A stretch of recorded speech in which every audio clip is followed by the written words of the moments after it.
Hi, I'm Madison Cooper.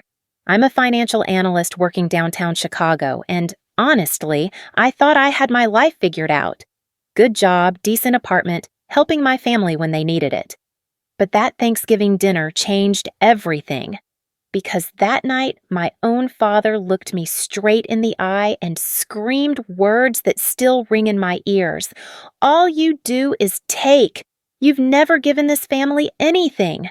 Have you ever been called selfish by the very people you've been quietly supporting? Because let me tell you what happened next, and I want to know in the comments if you've ever experienced something like this. The whole thing started so normally. I'd driven 3 hours from Chicago to my parents' house in Springfield for Thanksgiving. My sister Emma was home from Northwestern. My cousins were there with their kids, and Grandma had made her famous stuffing. Everything seemed perfect on the surface, but there was this tension I couldn't quite place. Dad kept giving me these looks across the dinner table. Not the warm, "I'm proud of my daughter" looks. These were cold, calculating stares that made my stomach turn. Mom kept trying to fill the silence with chatter about the neighbors and the weather, but even she seemed nervous. I should have seen it coming. The signs were all there. Dad had been short with me on the phone for weeks. When I'd called to confirm Thanksgiving plans, he'd just grunted, "Yeah, fine," and hung up. Mom had made excuses. "Oh, you know how stressed he gets with work." But something felt different this time. The explosion came right after we'd finished the main course. I was helping clear plates when Dad suddenly slammed his hand on the table. The sound made everyone jump. Little cousin Lily started crying. "You know what?" Dad's voice was shaking with rage. "I'm sick of pretending everything's fine." The whole room went dead silent. You could hear the football game playing softly in the background, but nobody was watching anymore. Everyone was staring at Dad, then at me. "Madison thinks she's so successful, so independent, but all she does is take from this family. She's never given us anything, not one damn thing." I felt like I'd been slapped. My mouth fell open, but no words came out. My cousin Jake was staring at his plate like he wished he could disappear. Grandma looked confused, like she couldn't process what was happening. "Dad, what are you talking about?" I managed to whisper. "Don't play dumb with me." His voice got louder. "You waltz in here with your fancy job and your big city attitude, expecting us to roll out the red carpet. But when have you ever helped this family? When have you ever sacrificed anything for us?" I looked around the table desperately, hoping someone would speak up, would defend me, would at least look confused by his accusations, but Emma was studying her hands. Mom was frantically dabbing at her eyes with a napkin. My aunts and uncles looked uncomfortable, like they wanted to be anywhere but here. I don't understand," I stammered. "I help whenever you ask. I've always been there for this family." Dad laughed, but there was no humor in it. It was harsh and bitter. "Really? Name one time. One single time you've helped us out. One time you've put family before yourself." My mind was racing. Was he serious right now? I wanted to list everything, every payment, every sacrifice, but something held me back. Maybe it was shock? Maybe it was the way everyone was looking at me like I was the problem. "If you can't answer that," Dad continued, his voice getting colder, "then maybe you should think about whether you even belong at this table. If you have any pride left, any dignity at all, maybe you should just leave." The words hit me like a physical blow. Leave? He was kicking me out? On Thanksgiving? I looked at Mom, silently pleading with her to say something, anything. She was crying now, but she wouldn't meet my eyes. "Please," she whispered, but she was looking at Dad, not me. "Let's not do this on Thanksgiving." "No," Dad said firmly. "I'm done enabling this. Madison needs to learn that family isn't just about what she can take from us." I stood up slowly, my legs feeling shaky. The whole room was watching me like I was some kind of specimen under a microscope. My hands were trembling as I picked up my purse. "Fine," I said quietly. "I'll go." I walked toward the door, half expecting someone to stop me, to say this was all a misunderstanding, to ask Dad what the hell he was thinking. But nobody moved. Nobody spoke. As I reached for my coat, I heard Dad's voice one more time. "And don't come back until you can contribute something to this family instead of just taking." I drove those 3 hours back to Chicago in complete silence. No music, no phone calls, nothing but the sound of my tires on the highway and my own thoughts spinning out of control. I kept replaying every word, every look, every moment of silence from people who were supposed to love me. When I got back to my apartment, my phone started buzzing immediately. Text after text after text. Mom. Honey, where did you go? Come back. We can work this out. Emma. Madison. What happened? Mom's crying and Dad won't explain anything. Cousin Jake. Hey, that was really weird. Are you okay? But you know what I did? I turned my phone face down and didn't answer a single one. For the first time in my adult life, I went completely silent. The next few days were brutal. I kept expecting to feel guilty about leaving, about not responding to their messages, about missing the rest of the holiday weekend with family. But instead, I felt something I hadn't expected. Relief. For 28 years, I'd been walking on eggshells around my dad's moods. I'd been the family problem solver, the one who made sure everyone else was okay, even when it cost me sleep, money, or peace of mind. And in return, I got called selfish and kicked out of Thanksgiving dinner. The messages kept coming for days. Mom called 12 times on Friday alone. Emma sent paragraphs about how hurt and confused she was. Even my aunts were texting, asking what had happened, why I'd stormed out of dinner. Stormed out. That's how the story was spreading through the family, that I'd thrown some kind of tantrum and left in a huff. Not that I'd been publicly humiliated and told to leave. By the following Tuesday, a week after Thanksgiving, something interesting happened. The messages started getting more desperate. Mom. Madison, please call me back. Your father feels terrible about what happened. Emma. Seriously, where are you? This silent treatment isn't like you. Dad himself finally texted, We need to talk. Family dinner Sunday? But I wasn't ready to talk. I was too busy realizing something that should have been obvious years ago. Dad had accused me of never giving anything to the family, of always taking. But as I sat in my quiet apartment, going through my bank statements and my email history, a very different picture started emerging. My phone lit up with a notification that made my stomach drop. Auto pay scheduled. Emma's tuition, $3,200. I stared at that notification for a long time. $3,200, scheduled to come out of my checking account in 2 days, just like it had every month for the past 2 years. Suddenly, I started thinking about all the other automatic payments I had set up. All the ways I'd been quietly, invisibly supporting my family without them ever having to ask directly or acknowledge what I was doing. I grabbed my laptop and started pulling up records. Bank statements, payment confirmations, email threads. What I found made me feel sick to my stomach. Emma's tuition, $3,200 per month. I'd been paying it since her sophomore year when Dad's business hit a rough patch. Mom's health insurance premiums, $450 per month. She'd lost coverage when she quit her job to help with Dad's business, and I'd quietly added her to my company's family plan. The family car payment, $820 per month. When their old car died and they couldn't get financing, I'd co-signed and ended up making all the payments. Dad's business loan, $1,500 per month. He'd asked me to help out temporarily 3 years ago when he expanded his auto repair shop. I added it all up. Just those 4 payments alone came to over $6,000 every single month, every month for years.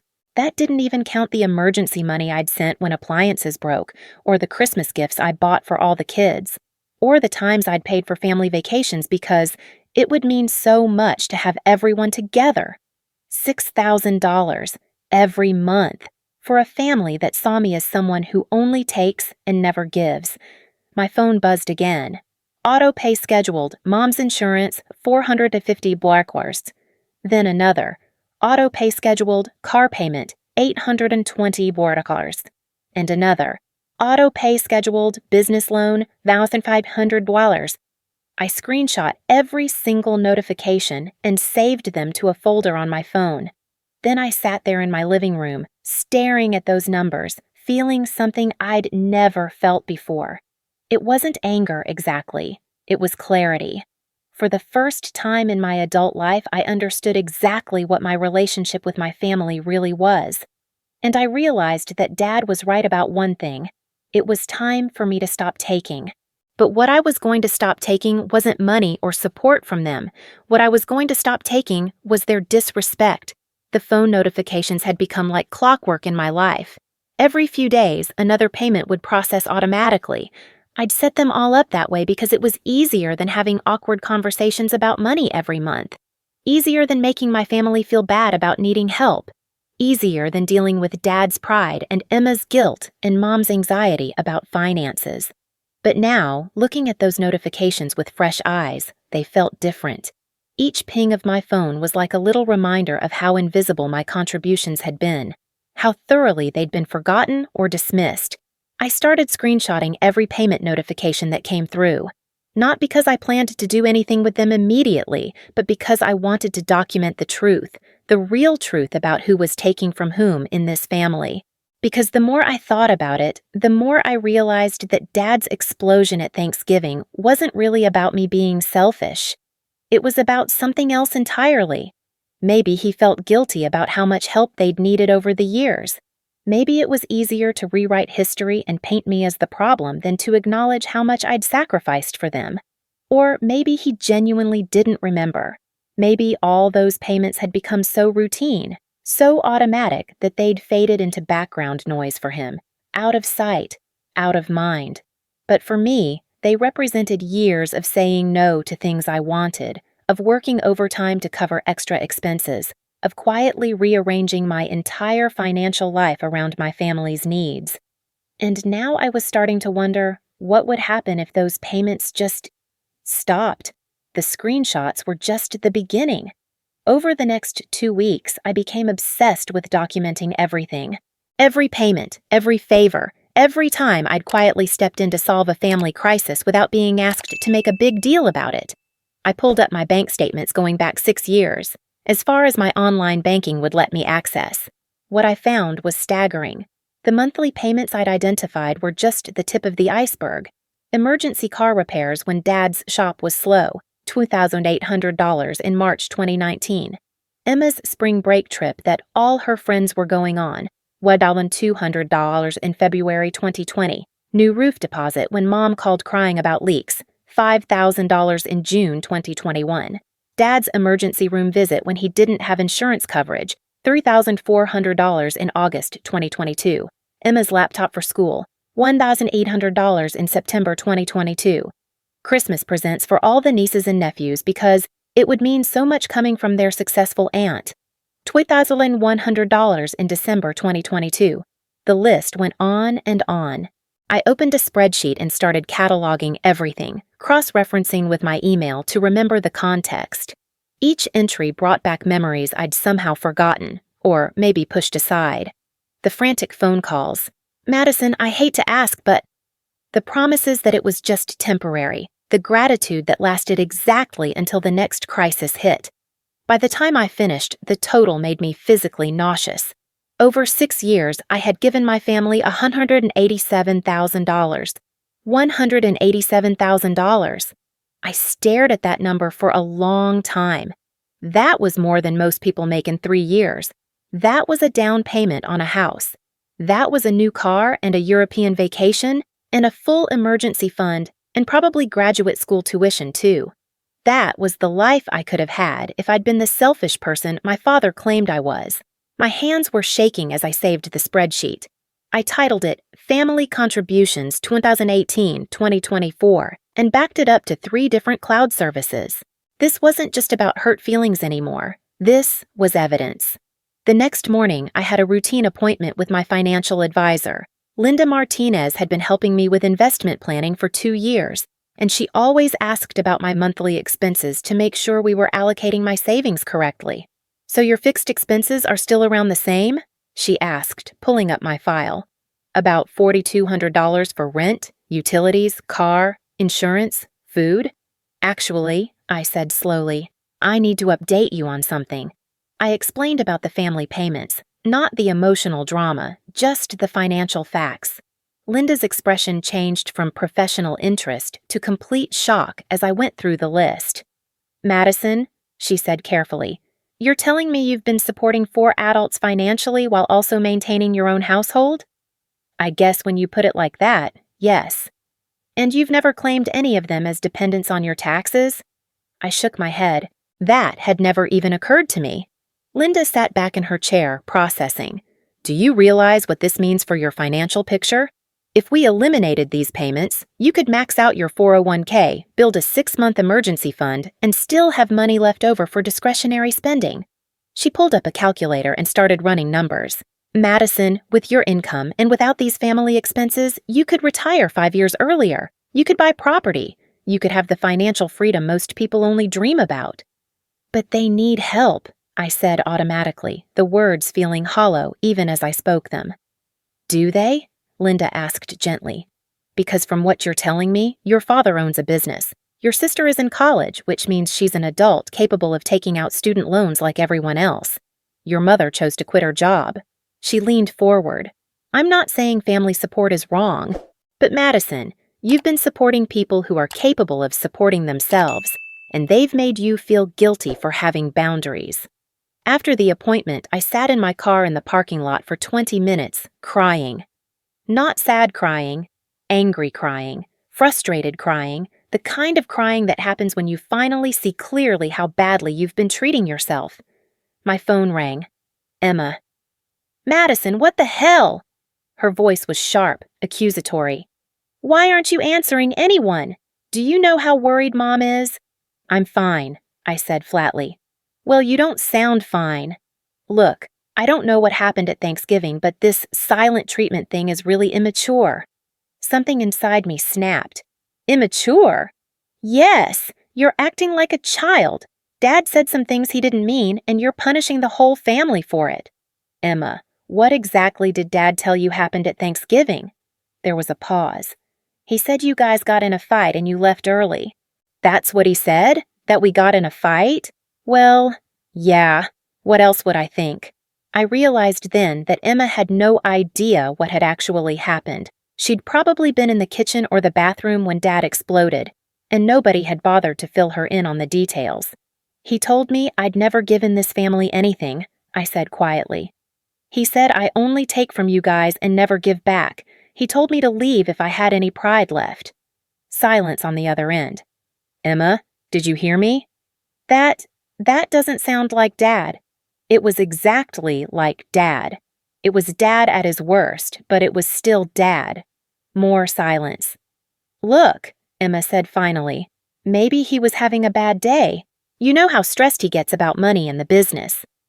And there it was, the family pattern in perfect miniature.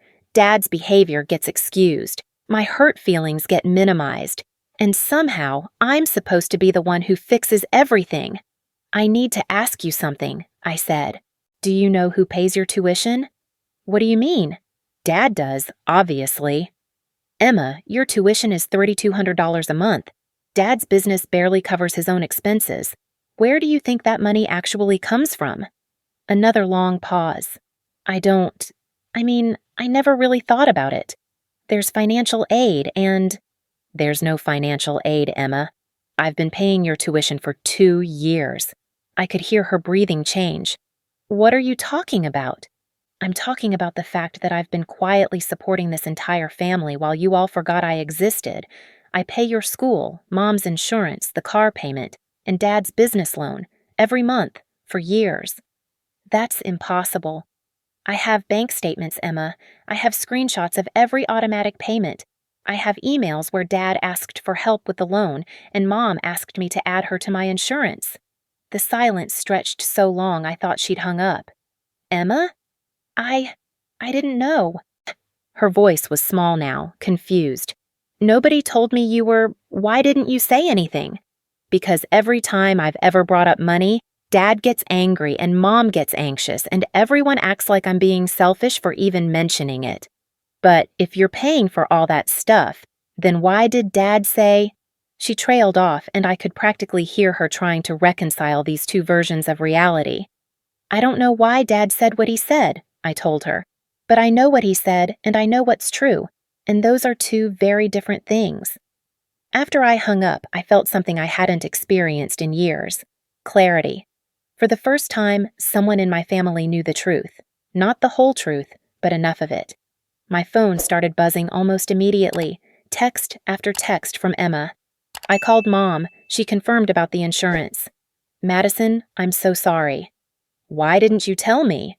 I feel like such an idiot. What can I do? How do I fix this? I didn't answer right away. I needed to think about what came next.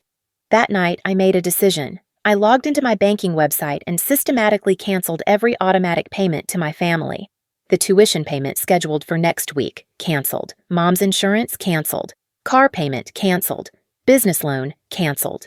Each cancellation felt like taking a deep breath after holding it for years. Then, I did something else. I drafted an email to my accountant asking about amending my tax returns to claim the family members I'd been supporting as dependents.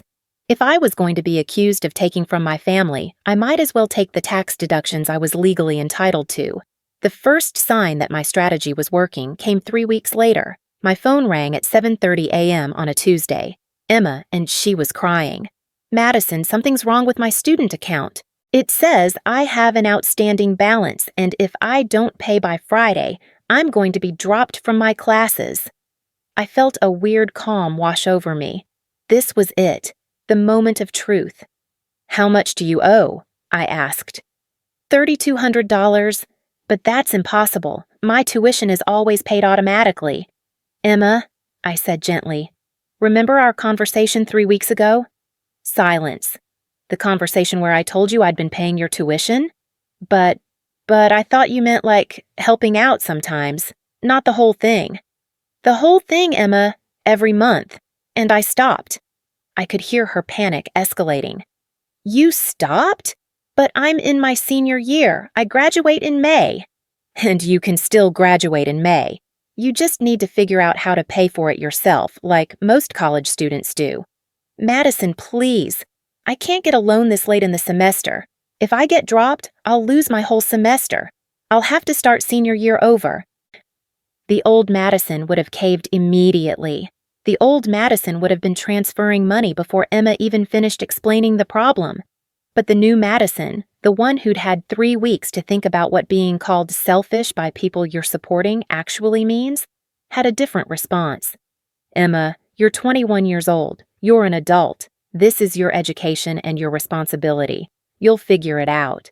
Are you seriously going to let me fail because you're mad at Dad?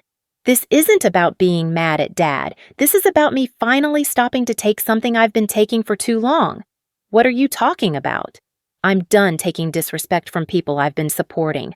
I'm done taking blame for being selfish when I've been the opposite of selfish. I'm done taking responsibility for problems that aren't mine to solve. She was full on crying now. So, what am I supposed to do? You're supposed to call Mom and Dad and ask them to pay your tuition. You're supposed to apply for emergency financial aid. You're supposed to figure out what actual adults do when they need money, which is not call their sister who supposedly never gives the family anything.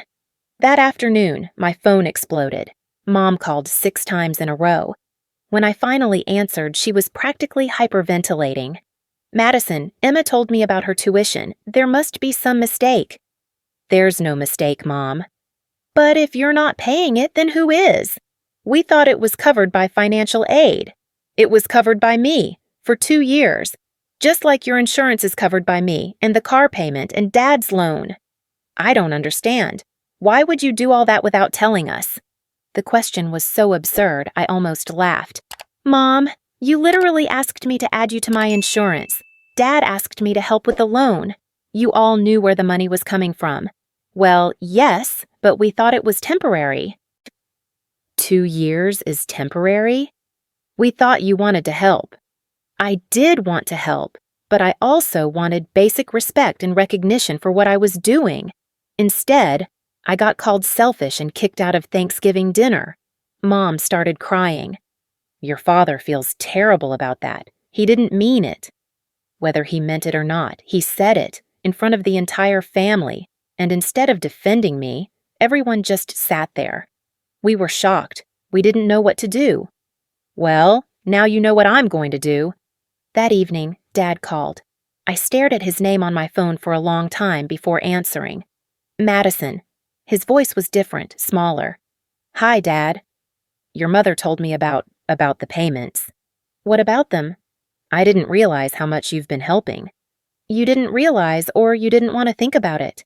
A long pause. Both, I guess. Dad, when you told me I'd never given this family anything, did you actually believe that? Another pause. I was angry about something else. Work stuff. I took it out on you. That's not an answer. Maybe I forgot. Maybe I didn't want to feel like I needed help. So you rewrote history instead. I'm sorry, Madison. I'm really sorry. I appreciate that, Dad, but sorry doesn't pay Emma's tuition. About that, we need to talk about the payments. Emma's going to get kicked out of school. Emma's going to get kicked out of school if Emma doesn't pay her tuition. This isn't actually my problem anymore. But you can't just cut everything off. The business loan, your mom's insurance, we're going to lose everything. And there it was, the real conversation. Not an apology for hurting me, not recognition of what I'd been contributing, but panic about losing access to my money. Dad, let me ask you something. If I'm such a taker, if I never give this family anything, then why are you worried about losing my financial support? Silence. Either I'm a selfish person who contributes nothing, or I'm someone whose financial support you desperately need. You can't have it both ways. You're right, he said quietly. You're absolutely right. So, which is it? You've been keeping us afloat, all of us, and instead of thanking you, I made you feel like garbage. Yes, you did. So what do we do now? I looked around my apartment. For the first time in years, I'd been able to buy groceries without calculating whether I had enough left over for family expenses. I'd booked a weekend trip to see my college friend in Denver without worrying about whether Emma might need emergency money. I'd started sleeping better because I wasn't anxious about everyone else's problems. Now you figure out how to take care of yourselves, I said, like adults. Madison, please. We can't afford all this without you. Then maybe you should have thought about that before you decided I was the problem. Over the next 2 weeks, the calls and texts became increasingly desperate. Emma got an emergency loan, but had to promise to pay it back with interest immediately after graduation. Mom had to get a job to pay for her own insurance. Dad had to take out a second mortgage on the house to cover the business loan payments. The family car got repossessed. Mom ended up crying to Grandma about their financial situation, which led to Grandma calling me.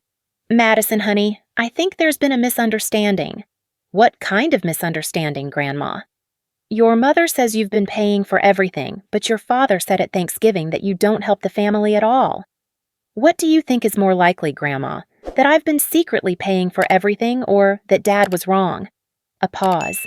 Well, when you put it like that. I have bank statements, Grandma.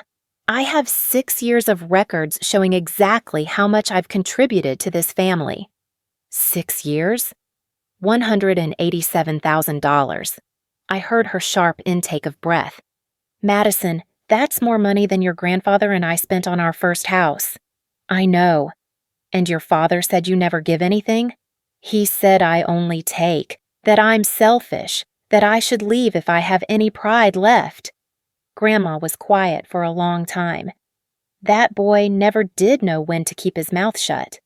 Grandma, I need you to understand something. I didn't cut them off to be cruel. I cut them off because I finally realized that I was enabling them to treat me badly. I think, Grandma said slowly, that you did exactly what you should have done. The validation from Grandma meant more than I expected. But what meant even more was what happened next. Word spread through the extended family about what had really happened at Thanksgiving. About the payments I'd been making, about Dad's explosion and the family's financial crisis. Suddenly, my phone was full of messages from aunts and uncles and cousins who had been at that dinner. Madison, I had no idea what was really going on. Your father was completely out of line. We should have said something. You've been amazing to your family, and we're sorry we didn't speak up. For the first time in my adult life, I felt seen by my family, not just by individuals who happened to be related to me, but by the family as a unit. 3 months after Thanksgiving, I got a text from Emma. I graduate next week. I know things are complicated right now, but I really want you there. I thought about it for a long time. Part of me wanted to maintain the boundary I'd created, but a bigger part of me realized that Emma had actually done the work. She'd figured out her tuition situation. She'd stopped expecting me to solve her problems. She'd acknowledged what I'd been doing for the family. I texted back, "I'll be there." At the graduation ceremony, I sat with Grandma instead of my parents. Emma found me afterward and hugged me tighter than she had in years. "Thank you," she whispered in my ear. "For what?" "For teaching me how to take care of myself." That evening, there was a small family dinner at my parents' house. I almost didn't go, but Grandma convinced me. The dynamic was completely different. Dad was quiet, almost deferential. Mom kept thanking me for little things, like bringing dessert. Emma talked about her job prospects and her plan to pay off her emergency loan within a year. Nobody asked me for money. Nobody made me feel guilty for having boundaries. Nobody called me selfish. As I drove home that night, I realized something that took me by surprise. I didn't hate my family. I wasn't even angry anymore. I was just done being taken advantage of. My phone lit up with a notification, but this time it wasn't a payment reminder. It was my banking app telling me I'd reached a new savings goal. For the first time in 6 years, I was building wealth instead of just transferring it to other people. For the first time in my adult life, I was putting myself first. And it felt incredible. I saved that notification too, right next to all the screenshots of canceled payments. Not as evidence this time, but as a reminder that the best thing I ever stopped giving my family was the permission to treat me like I didn't matter. Because I do matter. My contributions mattered. My feelings mattered. My financial future mattered. And anyone who can't see that doesn't deserve access to my generosity anymore. The notification sound had become my favorite sound in the world, not because it meant money was going out to solve someone else's problems, but because it meant money was staying in to build my own dreams. And that wasn't selfish. That was finally smart.